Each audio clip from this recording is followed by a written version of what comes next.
need cultural transparency in governance. We need transparency in cultural governments.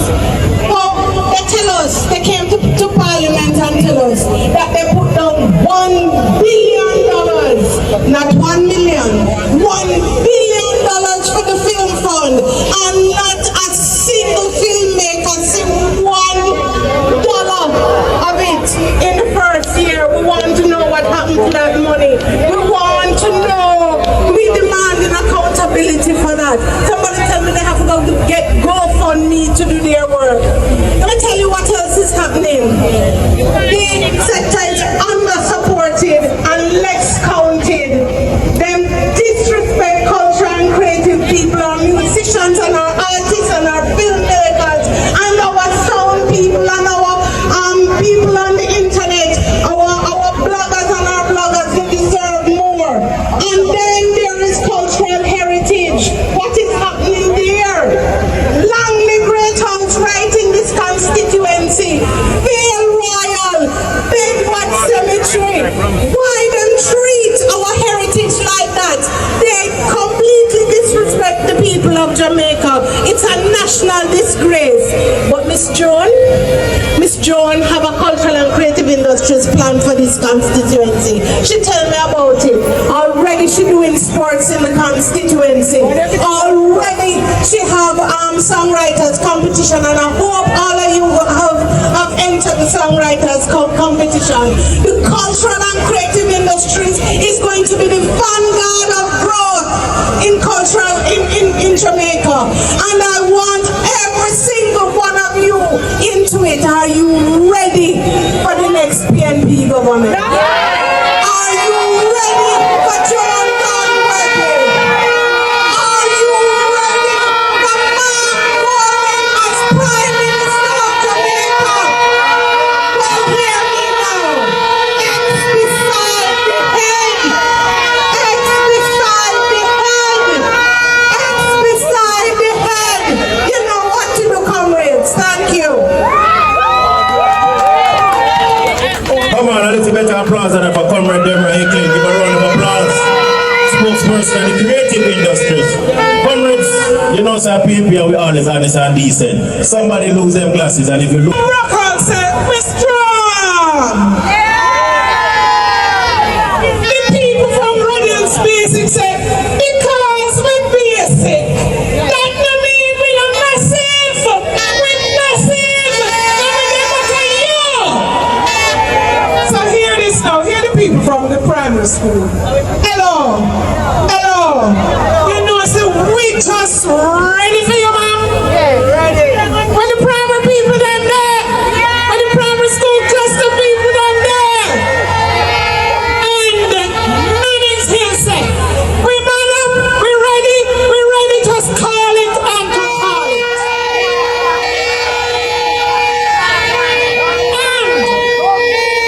And I must not forget, there is a little place named Valley Mountain. They're there. And they're working hard. And they're right behind you. And then, hear this now. We call Manning Hill already? We call all Man Hill already? All man we come from Manning, from all Man Hill. All woman we come from all Man Hill. Say we ready. And we are behind our comrade John, the indefatigable, the hard-working, the hill and gully woman, the look at the man. What if we say? What if we say? Big up, we endorse you, strong and hard. We're behind you in prayer and fasting and hard work. Because you're the hard worker. God bless you. Comrades, come on, man. Give me a better round of applause than for the campaign director. Also, we know that lady has served this country with distinction. One more time, Comrade Elaine Pastor Allen. So I'm doing a few minutes right now, and I'm moving right along. You remember me already said Eugene Kelly was like Portia Pitney, and this lady was right beside Portia when she was Prime Minister. And she is a professor, but she's also the spokesman of the creative industries. That means all of the DJ them, all of the actors them, all of the singers them. She's speaking about them. And I said, please to me, welcome to the meeting. None other than Comrade Deborah Hickling to the podium.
Is about investment, and she's here to invest in you, the people, in opportunity and in culture.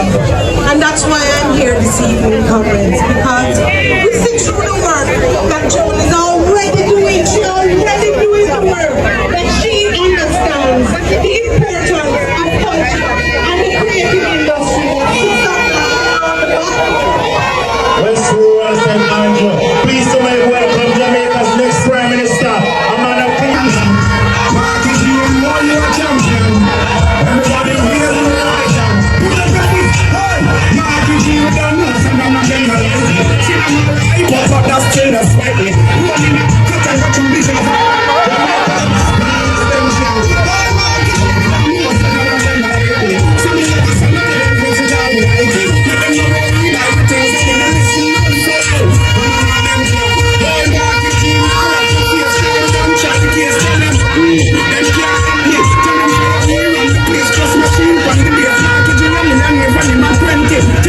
stop watch me go, stop watch me cry, stop watch me pose on the politics style.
Marky G, I know you a champion. Everybody weird on the right hand. DJ on your feet. Hey, Marky G with the news and none of them are like me. See them all right, but that's still not frightening. Holding up, cut and cut through because I'm loving up the house. And none of them can. Oh, Marky G with the news and none of them are like me. So me never saw no reason for that.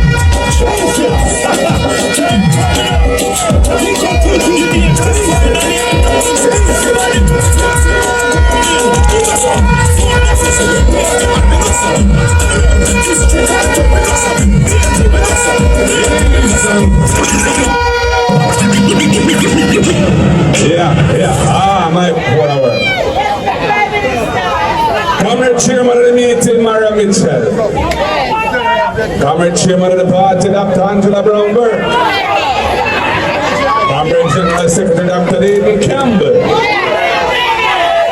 All of the comrades on the platform. Spokespersons, officers, members of parliament, candidates, soon to be MPs. And I heard the earlier them say, but it's 10 where I look. 10 is just a start. We'll get some more too. Brought to happy day too.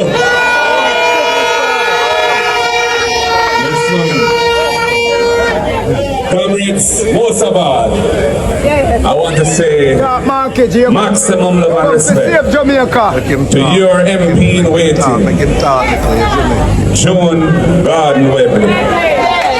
Yes, man. Comrade Joan, I know it hasn't been an easy road, but you're on the right track, because when I look out in at this crowd and I see the massive here in them orange with them flags waving, pure positive vibes and positive energy. Yes, man. She is able to find ways of doing things which others can't do. And I have to respect and rate her for that. We've already heard what a hard worker she is. And you know, the last year since we won the local government election, because all they want to say, we get more vote than them. We get more division than them. We get the KSAMC, we get St. Catherine, we get Portmore. So, we get them 7 in Hanover, 7 love. So, 7, I'm going to tell them 12 in Manchester, 12 in Manchester. So, you know, argument done. But since that day, a year ago, more or less, I am very proud of what the PNP has been delivering in the KSAMC. Our mayor has been pushing out, putting in a lot of good work, showing how our city should be managed and run. And Comrade John, I know you have been a big part of that. And I want to say thank you, because it's a good look. And it's a good look for the People's National Party. And when we form government, we have to deal with the whole of Jamaica that way and make people feel the difference in a positive way. Comrades, you've heard a lot tonight of substance. The General Secretary, him tone down in volume of the too little notch and gone into the full substance of his portfolio. And it's an important portfolio. And this constituency, West Rural, have a lot of farmers. And to the farmers of Jamaica, I say, a new deal is coming under the People's National Party. We respect agriculture to the max. We see it as a vital part, not only of the economy, but of building a resilient country that can navigate its way through the future that is coming. And we know it's a future where there will be a whole heap of challenges. There will be challenges in food all over the world, water all over the world. So we must be resilient and strong in Jamaica, and our farmers are the backbone of the economy. So we have to support them and nurture them and uplift them, because we want all farmers to make money and live a happy life. Oh yes.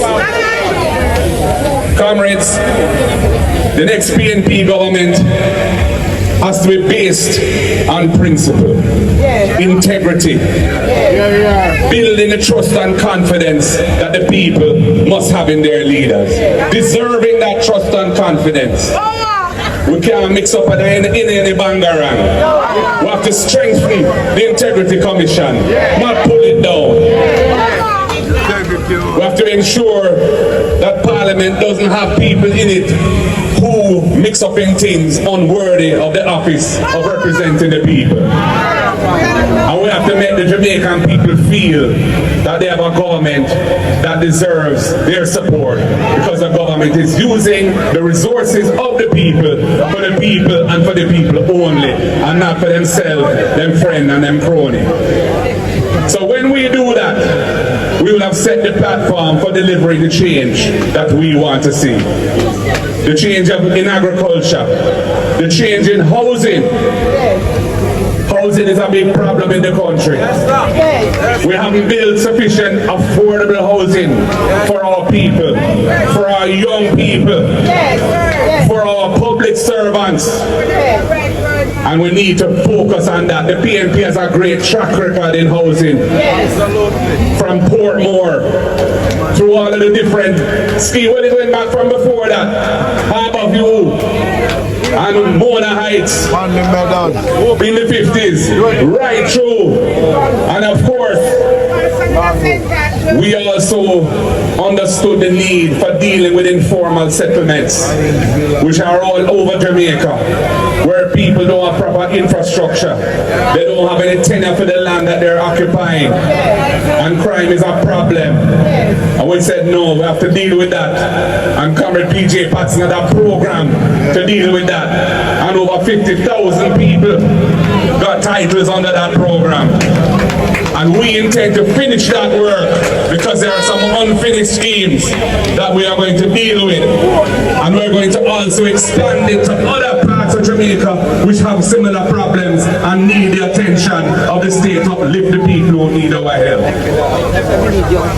So we have a program, and our program is named after the most honorable Portia Simpson Miller. And we call it the Portia program.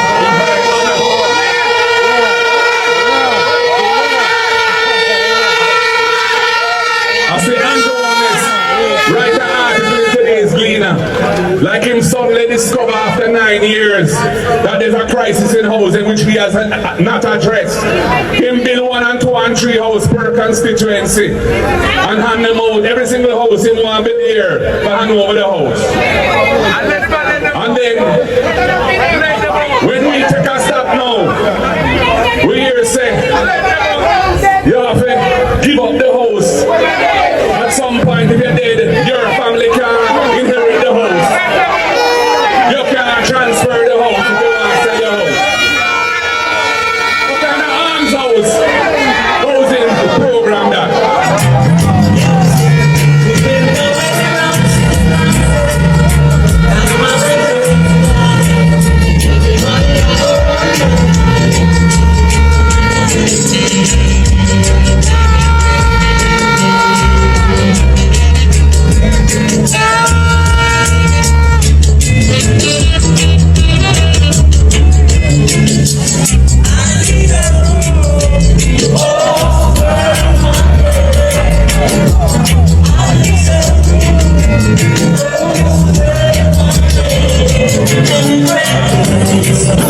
Yeah man, diamonds forever.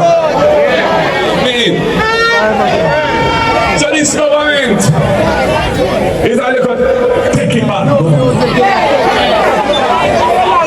They do something, they not do much, but they do a little thing, and when it comes back, it's a take it back system. Them put it. We don't need them things.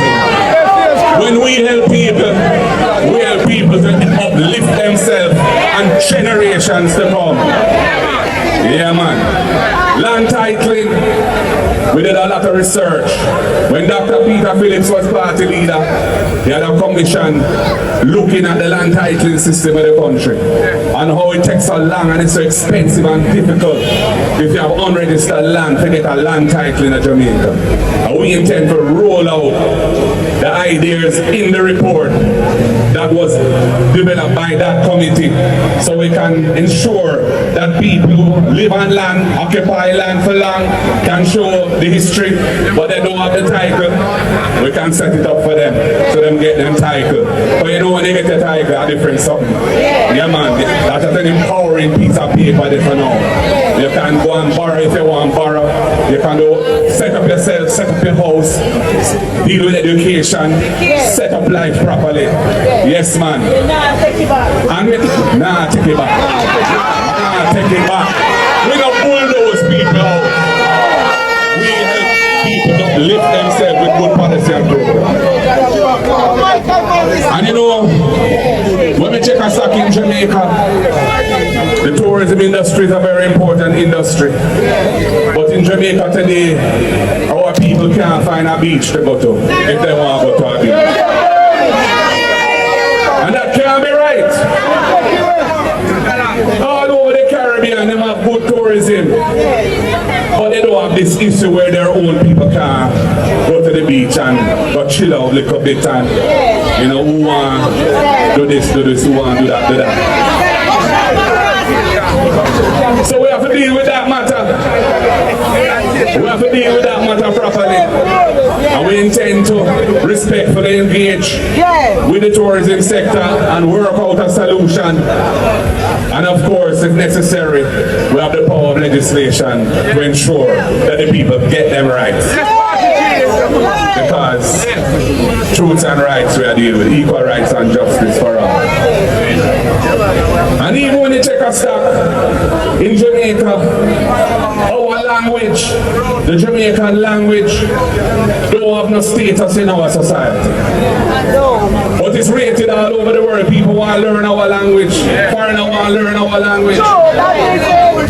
And they say because we don't recognize our language officially, a lot of our children who grow up speaking our language, they don't get the right start when it comes to education, so they can learn and be fluent in the English language. And we want all our people to be fluent in the English language too, so that they can be internationally competitive.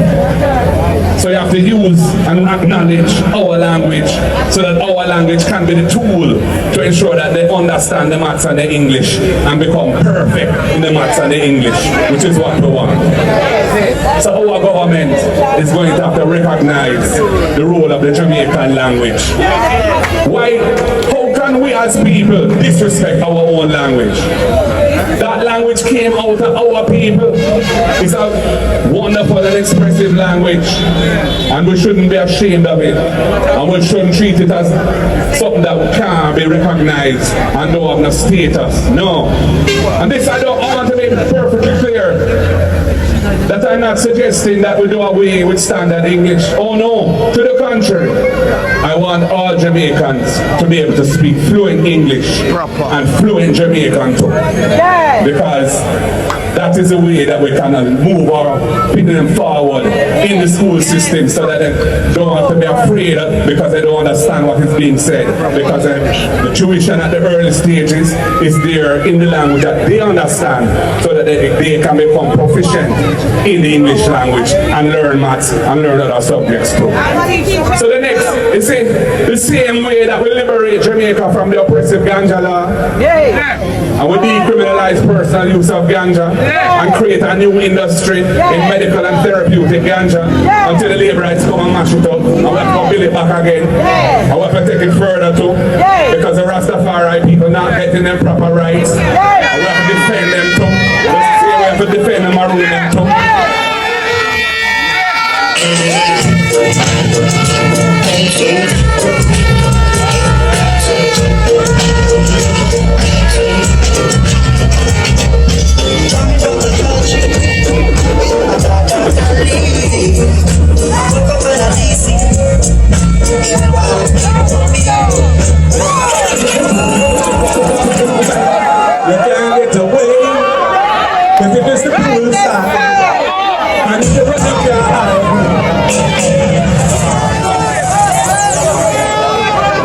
Yeah man, sugar man.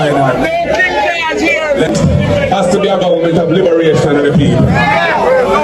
All injustice, we have to go try and find a way to deal with it so that historical wrongs are righted and our people feel that the government supports them, respects their culture, and we can move forward as a real, strong, cohesive nation and take on the challenges that we face.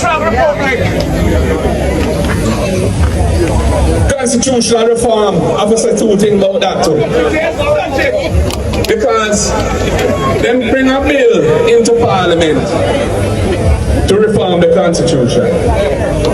Now, we in the PNP, long time we have said we need to have our own Jamaican head of state, and we should be a republic within the Commonwealth.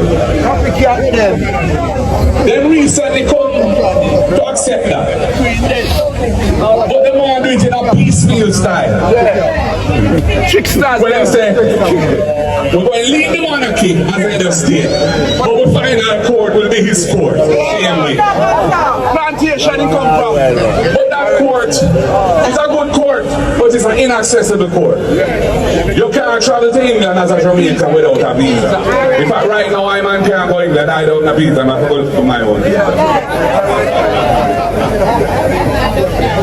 But you must get a visa when you apply for it. And then now, you have to have millions and millions of dollars to take a case to the final court of Jamaica. Because the fly lawyers up there put them up in a hotel in London. You have to engage Privy Council agents in London. Then people charge us £600 an hour, English pound an hour. So seriously, our final court is not an accessible court. So we really don't have a final court right now. Only 1 and 2 cases can go to that court. And it shouldn't be so. As a lawyer, you recognize the importance of a final court because that is where the law is set right or fixed or declared in a positive way. We have our own constitution. We have our Charter of Rights. And the ultimate entity that can decide what it means and how it applies does so in the name of a foreign king. And it's a man who hardly, none of them have never been here. It can't go so. The Caribbean Court of Justice, the CCJ, the Caribbean Court of Justice, was set up over 15 years ago. It was funded with a trust fund to ensure it has adequate resources to sustain it, so it don't rely on any government to put in the money for it to be able to function. It is independent of politicians. It has been delivering first-class justice. It is respected all over the world. Barbados has accepted it as final court. Barbados is doing well. It's growing at a more rapid rate than Jamaica. With Jamaica, I go down, Barbados, I go up. Guyana has accepted it as the final court of Guyana. Guyana has received more foreign direct investment than any other country in the region right now because of oil and gas. And they have the CCJ as their final court. Belize has it, St. Lucia has it, Dominica has it. So I said to them, if you want to deprive our people of the right to attend and bring a case to the final court if they don't get justice in Jamaica, and they can't afford to go up to England to deal with that, and we have the CCJ, you don't need a visa to go there. The court comes to Jamaica to hear cases if it needs to. Why would you not give the people of Jamaica that benefit and that right? After so many centuries where we haven't had it. And I said to them, if you want us to participate in this joint select committee looking at this bill we put in Parliament, you have to give me some good arguments around this issue. I want to hear why you want to deprive the Jamaican people of that benefit and those rights. And then, no, Andrew, let's don't say a word about it. We don't know what in a deal with our him fact when it comes to this issue. Then put one sentence in the throne speech which says they're going to deal with it in phase 2 as a referendum. But I want to know what their position on the matter is, because I want to know that Jamaica can move forward to full decolonization now. So we're not going to play those games with them. And then when you look that the president to be can be chosen by Andrew Holness, the president of Jamaica, because if he and I don't agree, the way them set up the thing, by simple majority of both houses, which they have, they can put their own person as the president. Hey, it's a serious thing, you know. The president is not just a symbolic president in Jamaica, you know. The president has some critical roles to play in appointing sensitive people to sensitive positions, like the Integrity Commission. Because the Integrity Commissioners are chosen by the Governor General, other than the Auditor General who is there as of right. But the others are chosen by the Governor General, and when the President replaces the Governor General, it's with the President. So how can Andrew Wallace want to choose the President who will appoint the Integrity Commissioners who are investigating him? Anything can go so?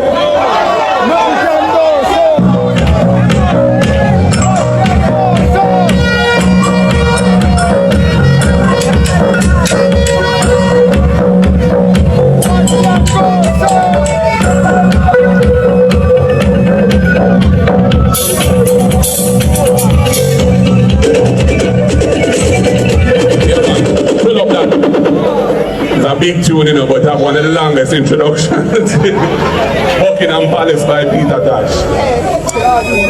Yeah, man. My God, again.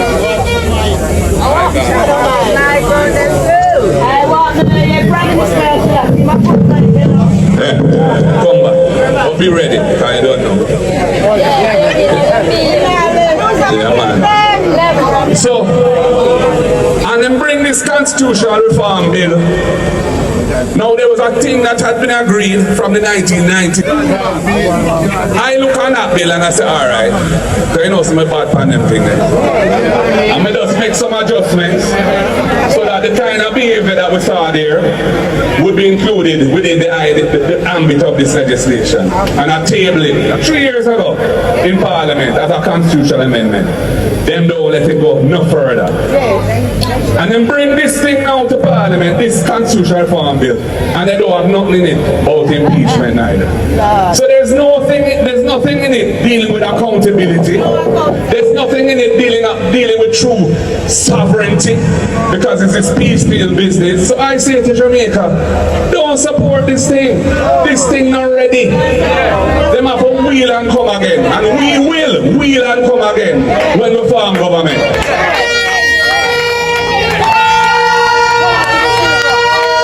Because constitutional reform is a vital thing, but it must be done properly. There must be true consultation with the people. So the first thing is you don't just handpick the committee, which is what they did. Other than the 2 persons who they said I could appoint, them handpick the rest. When them hold them town hall meetings, people get to talk, yes, but nothing that they said was taken into account. It was all ignored. And they just pursued their own agenda instead to fashion this bill, which has some of the things in it, or missing some of the things that I've just told you about. So we are going to have a proper process, a respectful process of engagement of the Jamaican people to deliver a reform that comes from the people and that the people want and will get behind. And of course we will try and get the support of the Jamaica Labour Party, and we hope that they will be good citizens of Jamaica at the time. If they come to me with good argument on the issues that I have raised, you know, we would be willing to support. We'd be willing to support the thing, but it can't be in the form that they have it, because it is deficient and it is unprincipled in certain respects. Yes. So they must listen to us and hear what we have to say, but they don't seem to want to treat us with any respect. So if I so. So people, when it comes to small business now, we know the importance of small business. Because small business is the biggest employer in the country. And small business is how people can take themselves out of poverty and if they have a knack for business and make themselves successful and their families. Right now, small business in Jamaica face a whole heap of tribulation. The regulatory environment that they have to face, The bureaucracy that they have to deal with make life very, very difficult for them. We intend to fix that and have a very nurturing system to encourage small business to come into business, formalize them business. We're going to set the tax system so that they get a proper break. Because right now we have a special economic zone that Tony Hilton and myself worked on, which has certain tax advantages.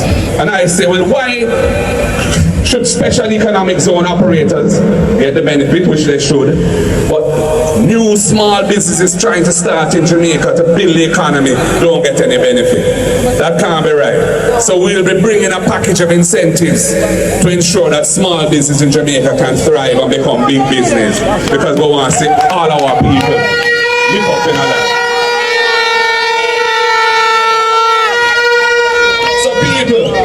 Saying this and saying that, it all ends up really coming back to one issue, which is the next general election. Yes, sir. That general election that we are going into now is not going to be an easy election.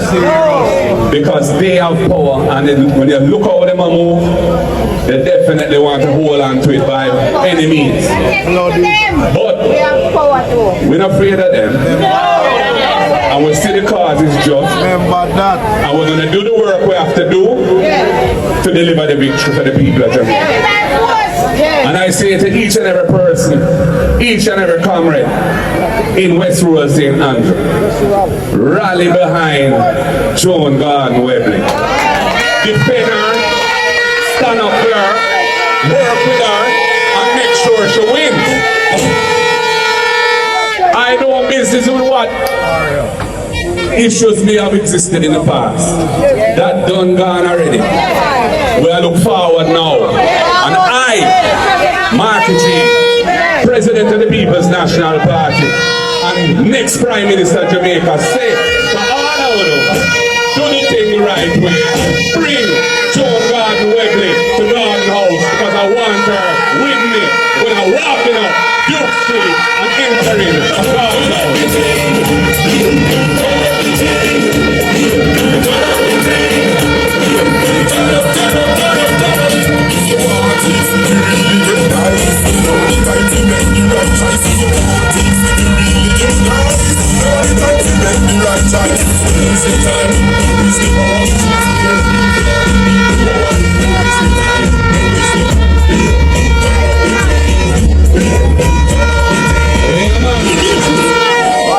So here we are.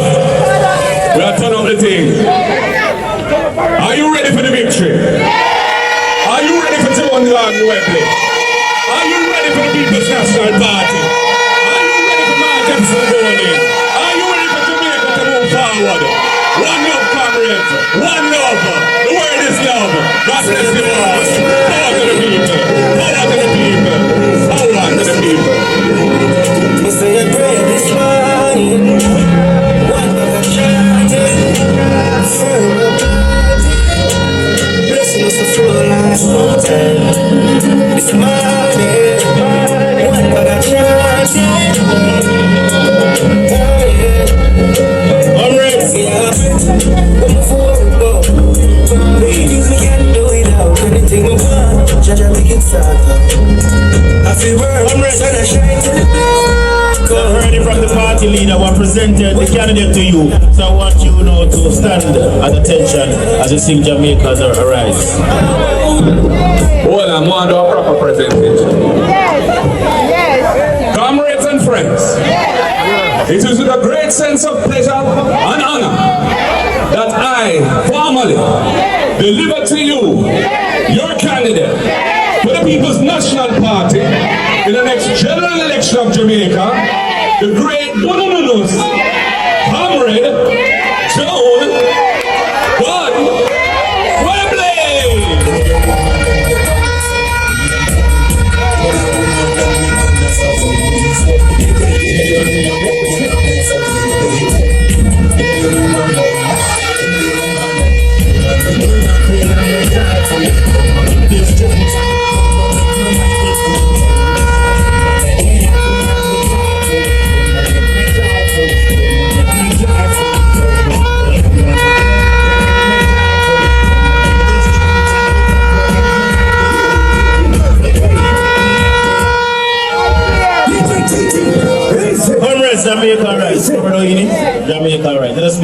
attention, please. Thank you. I'll give every gentleman the can take off your cap.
It's a rhyme of TV.